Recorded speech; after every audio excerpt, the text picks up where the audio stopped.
And this week, the president will become the first sitting president to visit Hiroshima, the city where President Truman dropped the first atomic bomb. But what would Truman have thought about that visit? We went to the Truman Presidential Museum today to find out. Thousands of miles from Hiroshima, Japan, lies the man who dropped the bomb there. He was the only person at that time, well, or since then even, who knew what it was like to go to bed having put over 100,000 people to their death at once. That's not an easy thing. The Truman Presidential Library and Museum in Independence, Missouri,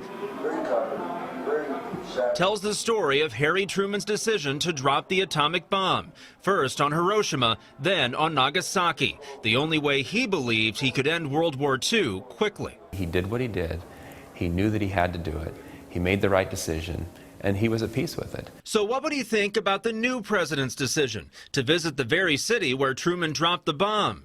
Truman's grandson, Clifton Truman Daniel, telling the Now in a statement, "I think my grandfather would have considered it appropriate for President Obama to visit. The survivors of Hiroshima and Nagasaki had the courage to speak out against nuclear proliferation. President Obama can honor their courage." Much like Harry Truman's decision, President Obama's efforts will be seen differently 60 or 70 years from now. President Obama's decision to visit Hiroshima did bring some criticism, just like Truman's decision did, except on a much larger scale. Library visitors can write in this book whether they think Truman should have dropped the bomb.